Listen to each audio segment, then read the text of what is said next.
Welcome to The Finance Files, a podcast hosted by best friends Brittany Carter and Whitney Coford, with occasional appearances from my dad, Greg Coford, and other guests. Remember, this podcast is for entertainment purposes only. It is not investment advice. In fact, oftentimes we will talk our portfolio up, and so be cognizant of that as you're making your own investment decisions. And sometimes we just make things up because they sound funny, so beware of that too. All right, so for today, Topic Tuesday, we're going to be talking about why should you bother thinking about the future of your money and planning for retirement and thinking longer term, which is an important part of the investor mindset. So I guess to get started, maybe we could each share a little bit about kind of our investor journey with regard to planning for retirement or planning for the future. I can start. I think for me, it was, I don't feel like I actually grew up with a really strong understanding of how to plan to invest. Like the ADP, I remember one of my first jobs, they did this 30-minute ADP thing on retirement planning. And it was just so short. And you could ask questions, but sometimes you don't even know the right questions to ask.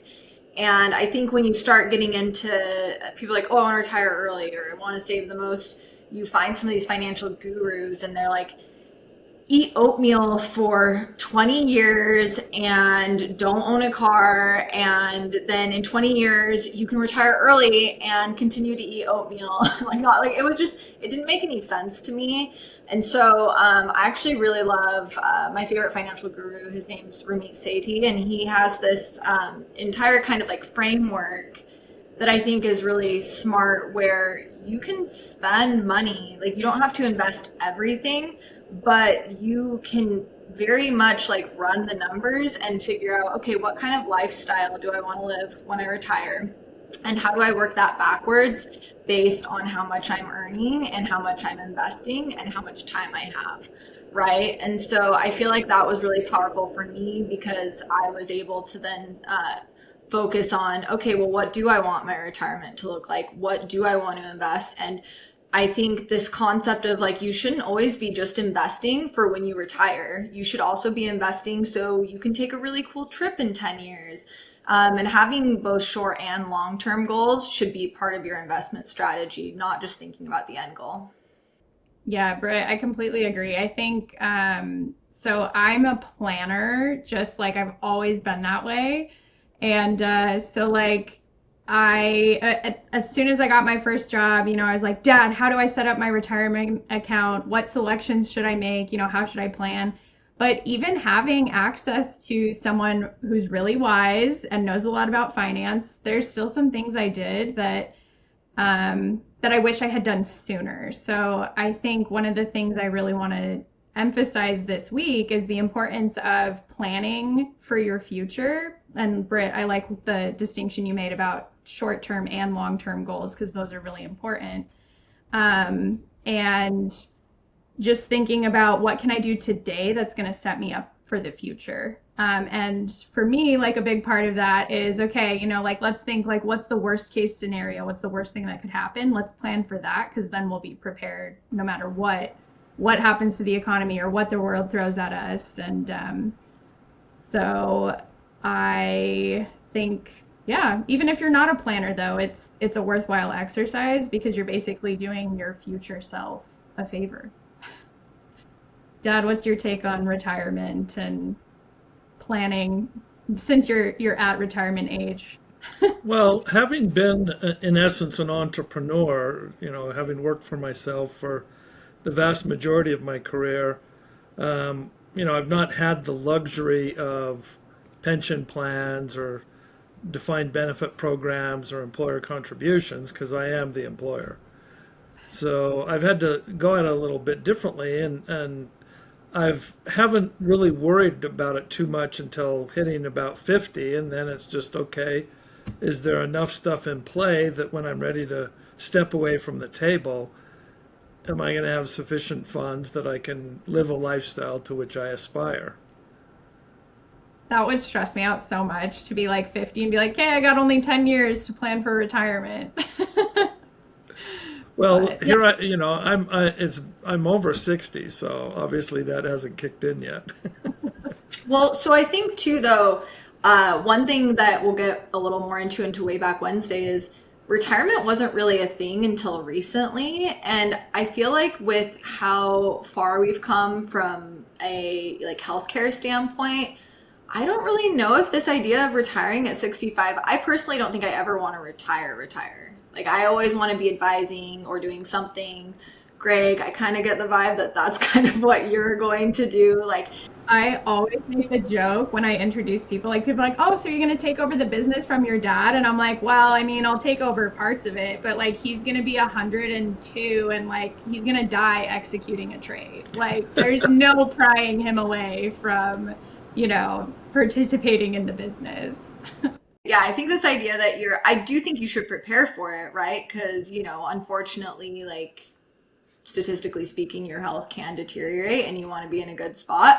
But I feel like most people are going to be like I think if you enjoy what you do, or maybe I've heard about people that they like factor in, they're like, well, I don't want to do my really demanding job that I hate, but maybe I want to work at the local library, or I want to do like maybe it's something else that's also bringing in income but is like really fun. But regardless, I think just the idea of preparing for your future and planning for, okay, how many years do I have, what kind of lifestyle do I want to live, is so important because time flies.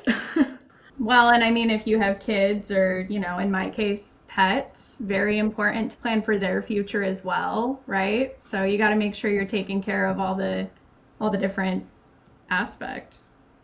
Well, and to be clear, Whitney, at the age of 50, it wasn't that I didn't have anything to fall back on. There was no plan. Yeah, but building a business is an investment in and of itself. That's true. So there is now the business that I've concentrated on building is an investment business. So rather than manufacturing widgets or providing, a specific service, it's the management of money. But at the end of the day, it's a company that's been built and it does have value. Well, and I Right. think since the whole topic of this Tuesday is the future value of money, I think it's important too to explain why planning for your retirement shouldn't be you stuffing money under your mattress. Like I think there's some great economic principles of understanding inflation and interest that we should cover that I think are really helpful for people to get an informed decision and get them excited about investing, because I'm sure everyone's feeling inflation right now. And if you think about what your dollar could buy you, I remember when I was younger, I could buy a pack of gum for $1, and now it's like $3. It's just something obscene, right? So I think we need to remember, like, you can't just put your money in a savings account. It's not going to beat inflation a lot of the time. And also, you should be getting your money to work for you. So I'm curious, Greg, as you've seen your investments compound over time, how do you think about hedging against inflation and then factoring that into kind of how you're planning for your retirement now? Well, I think the first thing, even more important than worrying about inflation, is being diversified. If you've got all of your money in one place, that whatever that place is at some juncture in time not going to have a good return. Which is perfect because we're talking about diversification next week. Yeah, so diversification is important. So, the way I look at it is, we've got the house, we've got the investment business. I own a number of other small private businesses that all have value. The investment business has a myriad of securities that we buy and trade within it. And so it's a pretty diverse lot. And the private businesses, one's a construction company and others a publishing company, those are wildly uncorrelated from anything else that we do. And on top of that, I own some buildings and some commercial real estate and some commercial land to be developed. So it's a mix. Well, and even within a retirement account, right? Whether it's a 401k or a Roth or whatever, even within that, you can be diversified, Yeah. right? Like when I very first set up my retirement account, I came to you and I asked like how do I get diversification in here? And you helped me pick kind of three index funds that I could invest in, and well, Thursday we can get into the reasoning as to like why we picked those. But I remember you telling me, okay, when you go talk to the retirement account advisor, they're probably going to second guess you, or they're going to question. They're going to say like, well, wait, why did you choose this kind of riskier one? And so I went and I met with them, and like almost word for word, the woman was like, wait, why did you choose this risky one? Are you sure that's what you want? But the in addition to diversification, it's also thinking about, how much risk are you willing to take or able to take, right? And as you explained to me, in your 20s, you can take a little more risk than, you maybe would want to later on. So it's interesting to me that you can diversify. It doesn't even have to be a diversification of businesses or investment type, I guess. It can be kind of a smaller diversification, right? Yeah, yeah, but within those index funds, you have a lot of diversification too. Right. So yeah, you But have a diversification across funds, but also within the fund itself, there's diversification. exactly. Yeah, Yeah. that's the beauty of the market, right? Like you don't have to buy a house to, have investments if you think the housing market's strong.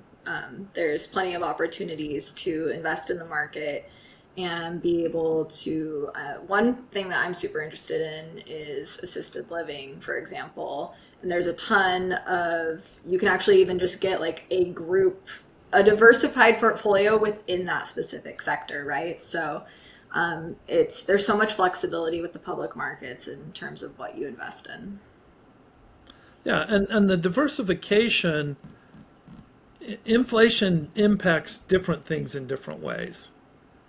And that's not always the same every round of inflation that we have. But what'll happen is over time, your investments will tend, a diversified portfolio of stocks will tend to beat inflation because the company's management are going to function in a way that they're beating inflation to be able to have ever increasing profitability. And so, as things go, as inflation is there, companies respond accordingly, and as a large group are going to tend to do the right thing. Within that, you'll have companies that'll either not be able to raise prices like they need to, or have management teams that don't respond appropriately. But the index gives you the diversification that you'll probably end up okay anyway. Can you give a more practical example of what you're talking about? So if you think of a company in the S&P 500 that makes candy bars, Okay. well, we'll use gum. Brittany was talking about gum, okay?